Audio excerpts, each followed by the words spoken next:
Beyond Light drops in a matter of days, and after the longest season in Destiny 2 history, and boy have we felt it, Bungie are about to give us all what we want. The expansion was announced back in June, and a lot has been revealed over the past 5 months, so we're here today to catch you up on all of it so you don't miss a thing.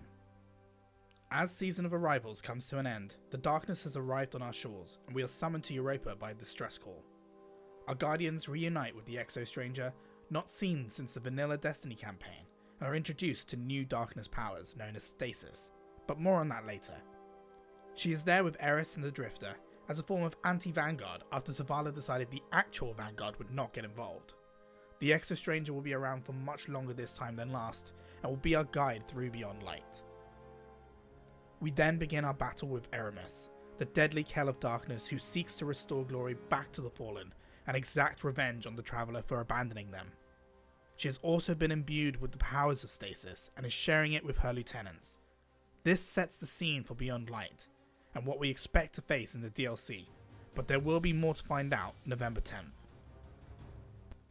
Once we get to Europa, we get to claim our new Stasis abilities.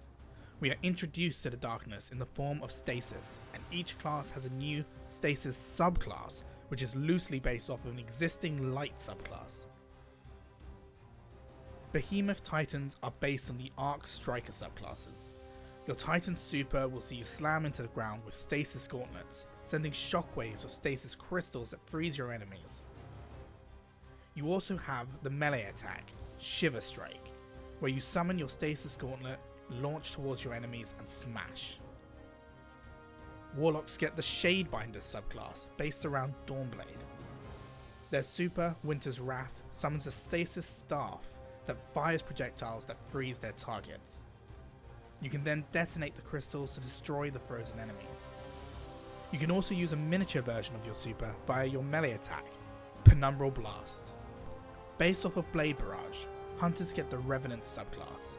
With the super, Silence and Squall, Hunters will fire off 2 Stasis shards shaped like Kama blades.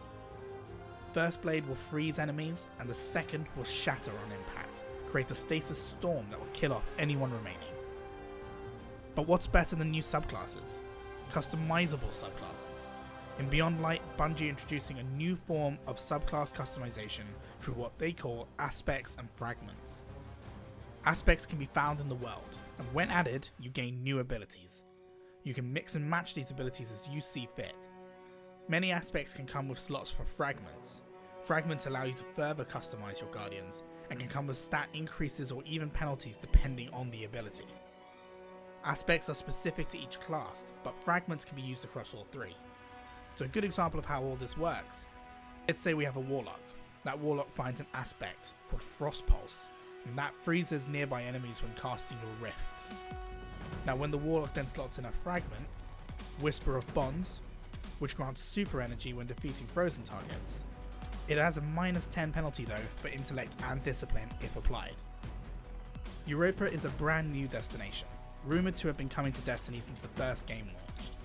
It's a frozen, desolate wasteland, but has a dynamic weather system, causing storms to appear, and when they do, everything around you starts to change. You'll feel the resistance as you trudge through the snow, and struggle to see enemies as blizzards rage on around you. There are 5 major parts of Europa: Eventide Ruins, Cadmus Ridge, Asterion Abyss, Charon's Crossing, and beyond. But the secrets beyond the surface, however, are what we are most interested in, and I am very excited to get in there and find out more. At the same time as Beyond Light, we will also have the start of Season 12, Season of the Hunt. We've only just had some of the content revealed, but the breaking news here is, Aldrin is back, although he has been reborn as a Guardian, called the Crow. This is finally bringing us back to the story threads of Forsaken where he was killed. Osiris has left the Infinite Forest as he understands Shivu Araf, sister to Oryx and Savathun, is making moves to take advantage of the darkness.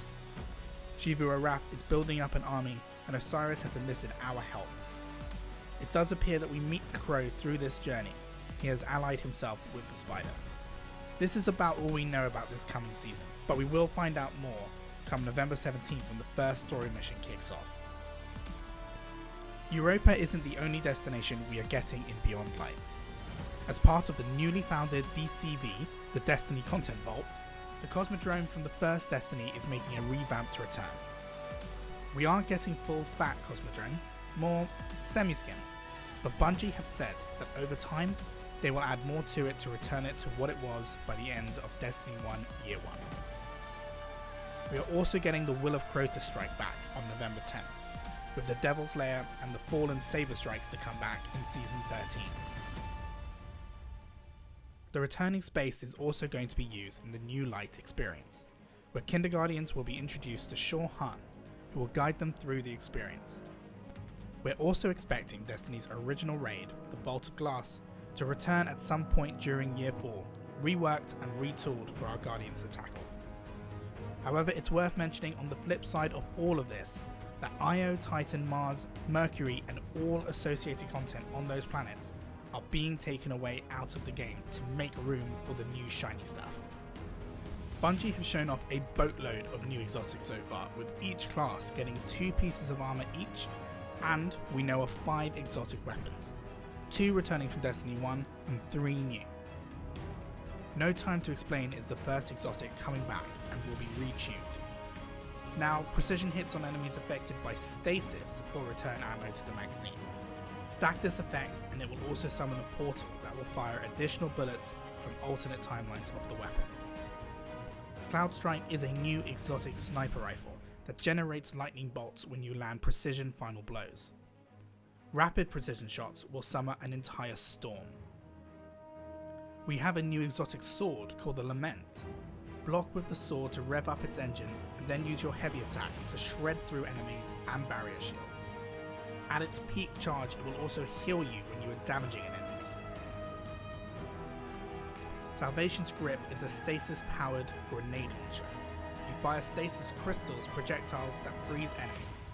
Charge it to increase the amount of crystals created and freeze radius. Hawkmoon, our other returning D1 exotic, was revealed early on and will be redesigned, although we don't know just how yet. Now onto the armor.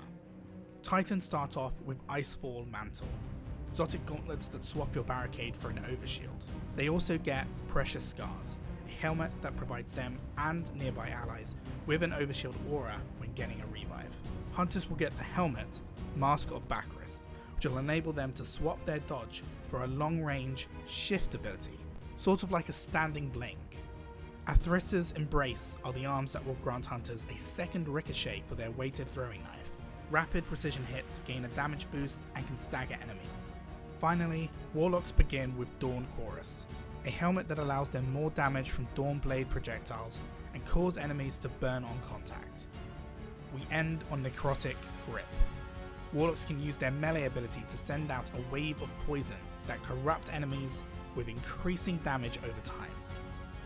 Defeating a corrupted combatant spreads the corruption to nearby targets and restores the melee energy. Now, on top of new exotics, we also have new legendary weapons and armor coming from many different sources. Vendors have armor refreshes, although no weapons. EUROPA has its own set of armor and weapons to earn, and the Season Pass usually has a unique set of armor as well to pick up. PvP looks to be largely remaining the same.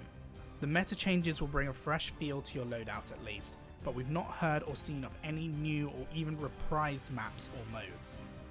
What Bungie has told us about, however, are changes coming to Trials of Osiris loot. Guardians can now earn weapons with Adept mod slots, which will allow for unique Adept mods to be slotted in them. These will add extra perks to the weapons and can be earned by going flawless in Trials. For the coming season, the loot will remain the same to give a chance to earn a depth version of the weapons, but in Season 13 there will be an armor and weapon refresh coming our way. The level caps are as follows. Soft cap is 1200, hard cap 1250, and the pinnacle cap is 1260. All of our gear is being automatically bumped up to 1050, so you'll be able to power up 210 levels if you're at 1050, or 200 if you reach last season's pinnacle cap. Bungie recently announced that they were changing how you could earn powerful rewards. You are no longer limited by how many you can earn each week in any one activity. Now you can keep playing your favourite mode and continue earning powerful rewards up until the hard cap of 1250. But as Bungie said in their latest TWAB, it will still be much quicker to continue to complete all the powerful reward sources each week. But if you just want to play Strikes or Crucible matches all day every day, you can continue to earn powerful rewards. One of the final things that I wanted to touch on is the new Deepstone Crypt raid. We don't know much about it, but it will be coming November 21st and will see us descend into the Deepstone Crypt, the home of Exos. We won't touch on any spoilers floating around the internet, but prepare for day one if you fancy a chance at the shiny exclusive emblem. Bungie also outlined the DLCs for the next 2 years. The Witch Queen, where we will finally take on Savathûn, and Lightfall, which will begin the end of this story arc in the Destiny universe. That is everything we thought was worth catching up on before Beyond Light launches on November 10th. There are some other smaller system changes coming, but these were the main points. Are you excited for Year 4 of Destiny 2? Let us know in the comments below what you're excited for and if you'll be picking up this expansion DLC.